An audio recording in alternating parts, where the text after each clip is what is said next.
বিসমিল্লাহির রহমানির রহিম। দেখো, আজকের এই যে ক্লাসটা হতে যাচ্ছে, খুব মনোযোগ দিয়ে ক্লাসটা দেখো। খুবই গুরুত্বপূর্ণ একটা বিষয় আজকের। প্রথমত আমাদের জানতে হবে যে স্ক্রিনের দিকে দেখো, হরুফে মাদ্দা। দেখো, হরুফে হরুফে মাদ্দা হরফে মাদ্দা হচ্ছে কি তিনটি। খেয়াল করো, হরুফে মাদ্দা তিনটি। এই যে তিনটি, আলিফ, ইয়া, ওয়াও। ভালো করে বুঝবে, এই তিনটে অক্ষর আলিফ, আলিফ, ওয়াও, ইয়া। এই যে তিনটে অক্ষর আলিফ, ওয়াও, ইয়া, এই তিনটে অক্ষরের সমষ্টিকে হরুফে মাদ্দা বলে। হরুফে মাদ্দা তিনটি, আলিফ, ওয়াও, ইয়া। তাহলে এর কাজ কি? হরুফে মাদ্দা কাজ হলো এক আলিফ পরিমাণ টেনে পড়া, এক আলিফ পরিমাণ টান দিতে হবে। এইখানে ভালো করে দেখো, তাহলে বুঝতে পারবে। এইখান থেকে ভালো করে এই পর্যন্ত একটু পড়ে নেবে, তাহলে বুঝতে পারবে। স্ক্রিনে যেটা পরিষ্কার দেখা যাচ্ছে, বাংলায় এটা পড়ে নেবে। তো আমি যতটুকু পড়ছি এটুকুনি মুখস্থ রাখলেই হবে। হরুফে মাদ্দা তিনটি, আলিফ, ওয়াও, ইয়া। আর হরুফে মাদ্দার হচ্ছে কি কাজ হলো এক আলিফ পরিমাণ টান দিয়ে পড়া। দেখো, স্ক্রিনের দিকে লক্ষ্য করো, এটা কি আছে? হামজা আলিফ, হামজা আলিফ জাবার, হামজা আলিফ জাবার আ। এই যে এক আলিফ টান দিলাম আমি, এই একটু যে টানলাম, এই টানটা দেওয়ার কারণ হচ্ছে কি এটা হরুফে মাদ্দা। হরুফে মাদ্দা কেন? আলিফ খালি, আলিফ খালি আছে। দেখো, আলিফ খালি আছে, তার আগের অক্ষরে জাবার এসছে। এই যে জাবার, এই জাবার আসার কারণে এটা হচ্ছে কি হরুফে মাদ্দা হয়ে গেছে। তাহলে হরুফে মাদ্দার একটা অক্ষর আলিফ, আলিফ মাদ্দা। তাহলে হরুফে মাদ্দার তিনটি অক্ষর আলিফ, ওয়াও, ইয়া। আর আলিফের ক্ষেত্রটা কেমন হবে? আলিফ হচ্ছে কি খালি হবে, তার আগের অক্ষরে জাবার আসবে। আলিফ সর্বদাই খালি হবে, তার আগের অক্ষরে জাবার আসবে। এই দেখো, বায়ে, যেমন এটা দেখো, বা, আলিফ জাবার বা, একটু টান হবে।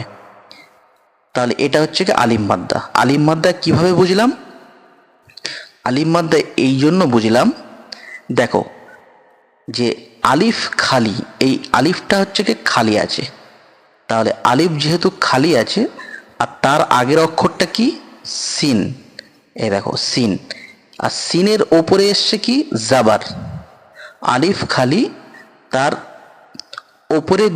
তার ওপরে জাবার আসবে, তার আগের অক্ষরে ওপরে জাবার আসবে, তাহলে আমরা এটাকে আলিফ মাদ্দা বলবো। ভালো করে বোঝো, আর একবার বলছি। যেমন দেখো, এইটা ফা, আলিফ জাবার ফা, এটা হচ্ছে আলিফ মাদ্দা। আলিফ মাদ্দা এক আলিফ পরিমাণ টান দিতে হবে, যেমন ফা, আলিফ জাবার ফা। তাহলে কি হলো? আলিফ মাদ্দা। এটাকে আমাকে দেখে বুঝতে হবে এটা আলিফ মাদ্দা। কেন? যেহেতু এটা হচ্ছে কি আলিফ খালি। আলিফটা কি? আলিফটা কিন্তু খালি, তার উপরে কোনো জাবার নেই, জের নেই, পেশ নেই, কিছু নেই। কিন্তু তার আগের অক্ষরে কি এসছে? এই ফা হচ্ছে আগের অক্ষর, তার আগের অক্ষরে কি এসছে? না, জাবার এসছে। এই জাবার আসার কারণে এটা হচ্ছে আলিফ মাদ্দা। এখানে যদি আলিফ খালি হয়ে তার আগের অক্ষরে যদি এই জের আসতো, জের যদি আসতো, তাহলে কিন্তু এটা হতো না। আলিফ খালি হতে হবে, তার আগের অক্ষরে জাবার আসতে হবে, তাহলে এটা আলিফ মাদ্দা হবে। তাহলে আলিফ মাদ্দার কাজ হলো এক আলিফ পরিমাণ টান দিয়ে পড়া। ফা আলিফ জাবার, ফা আলিফ জাবার ফা, এই যে টান দিলাম এই জন্য। তাহলে এখানে এখানে যা আছে, এই যে দেখতে পাচ্ছ যা আছে, এটা এটা পুরোটাই আলিফ মাদ্দা। যেহেতু প্রত্যেকটা অক্ষরের আলিফ আছে, আলিফ কি আছে, খালি আছে, কোনো জাবার আসেনি, জের আসেনি, পেশ আসেনি। আর তার আগের অক্ষরে, প্রত্যেকটা অক্ষরে দেখো তার আগের অক্ষরে জাবার এসছে, এই যে জাবারটা এসছে, প্রত্যেকটা আগে অক্ষরে সব জাবার এসছে, জাবার এসছে। আর আর তার আগে আলিফ হচ্ছে কি খালি এসছে, প্রত্যেকটা আলিফ দেখো খালি এসছে, আর তার আগের অক্ষরে প্রত্যেকটা জাবার এসছে। তাহলে যেহেতু এটা হচ্ছে আলিফ মাদ্দা, আর আলিফ মাদ্দা এক আলিফ পরিমাণ টান দিতে হবে। তাহলে প্রথম থেকে আমরা একটু দেখি। হামজা আলিফ জাবার আ, বা আলিফ জাবার বা, তা আলিফ জাবার তা, থা আলিফ জাবার থা, জিম আলিফ জাবার জা, হা আলিফ জাবার হা, খ আলিফ জাবার খ, দাল আলিফ জাবার দা, দাল আলিফ জাবার দা, র আলিফ জাবার র, জা আলিফ জাবার জা, সিন আলিফ জাবার সা, শিন আলিফ জাবার শা, صاد আলিফ জাবার স, ضاد আলিফ জাবার ض, ত আলিফ জাবার ত, ظ আলিফ জাবার ظ,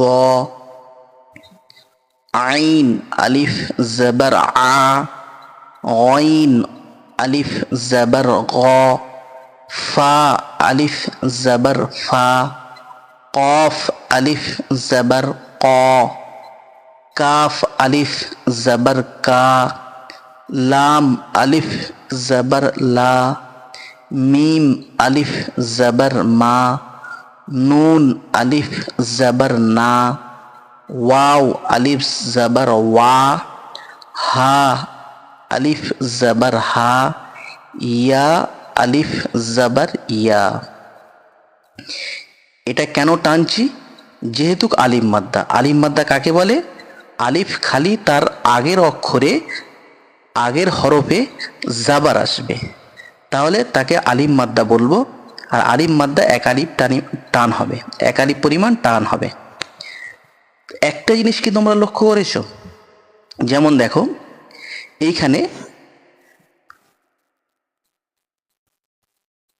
হা আলিফ জাবার হা, কিন্তু তার পরের অক্ষর দেখো খা আলিফ, খ আলিফ জাবার খ হচ্ছে, খা হয় না।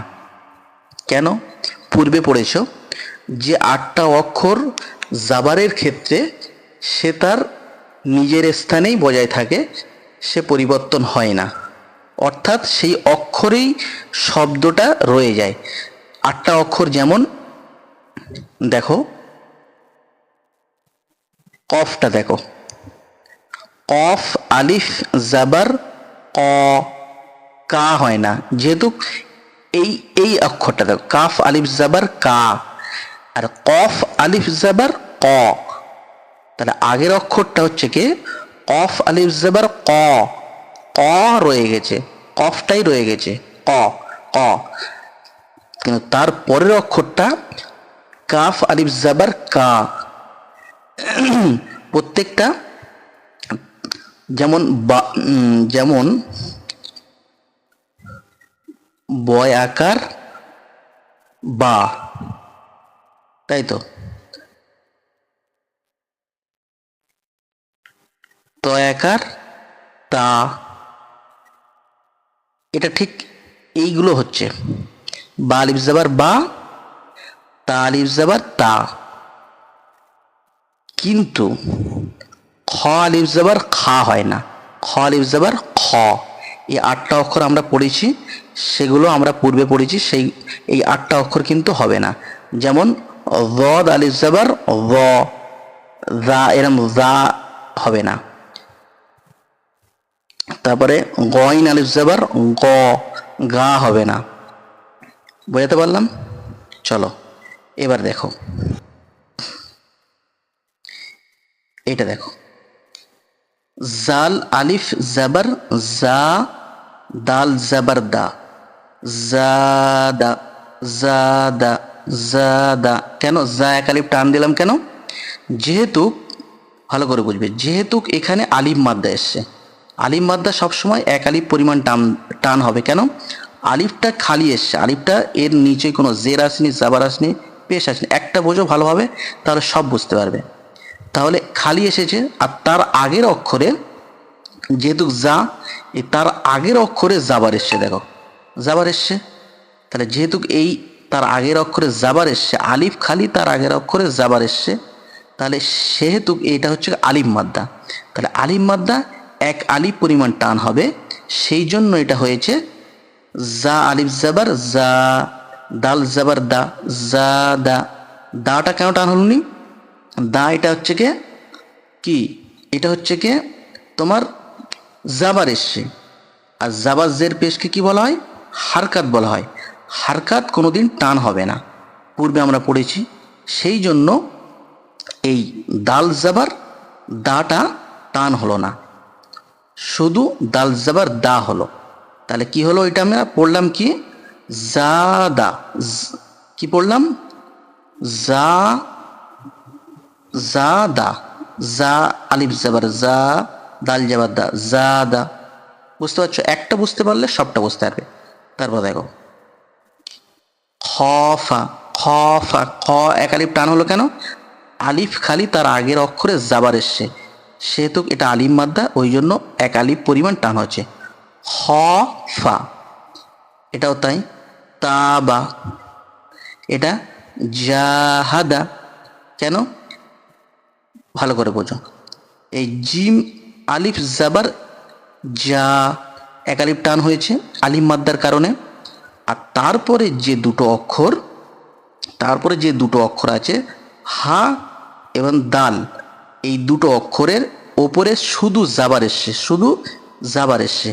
আর জাবার হচ্ছে টান হবে না, যে জাবার পেশকে হারকাত বলে। এই হারকাত যেহেতু জাবার, তাহলে টান হবে না। তাহলে যা হাদা, যা হাদা।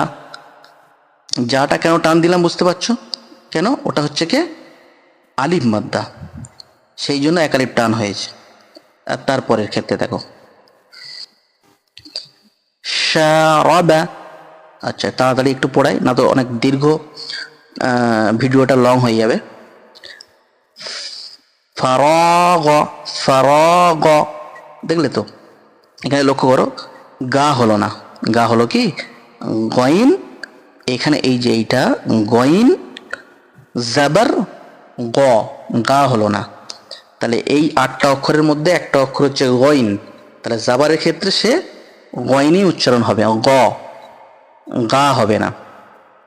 বুঝতে পারলে? তাহলে এইটা কি হবে? এই উচ্চারণটা ফা জাবার ফা, ফা জাবার, একটা ভালো করে বোঝো, ফা জাবার ফা, র আলিফ জাবার র, ফা র, ফায় টান হলো না, ফা হচ্ছে হারকাত, জাবার এসছে। আর র আলিফ জাবার র টান হচ্ছে কেন? যেহেতু র আলিফ জাবার র, এই জন্য টান হচ্ছে। আলিফ মাদ্দা, আলিফ খালি তার আগের অক্ষরে জাবার এসছে, সেহেতু আলিফ মাদ্দা, এটা এক আলিফ টান হবে। ফা র আর গইন জাবার গ, এটা হচ্ছে হারকাত জাবার, এখানে টান হবে না, সেই জন্য এই উচ্চারণটা হবে ফারাগ, ফারাগ। বুঝতে পারলে? ফারাগ। আচ্ছা, তা জাবার তা, আইন আলিফ জাবার আ, তা আ, লাম জাবার লা, তা আলা। তাহলে আমরা বুঝতে পারছি আমরা কোথায় টান দিচ্ছি আর কোথায় টান দিচ্ছি না। তাহলে আমরা বুঝতে পারলাম আজকের এটাকে। আমরা আজকের যেটা পড়লাম এটা হচ্ছে আলিফ মাদ্দা। আলিফ মাদ্দার পরিমাণ এক আলিফ টান দিতে হবে। আমরা অ্যাপ্লাই করে দেখলাম, এবারে আমরা প্র্যাকটিস করব, ক্লাসটা ভালোভাবে দেখব, ক্লাসে গুরুত্ব দেবো, মানে আমরা কিভাবে টান দিচ্ছি, কিভাবে টান দিচ্ছি না, কেন টান দিচ্ছি সেটাও জানবো।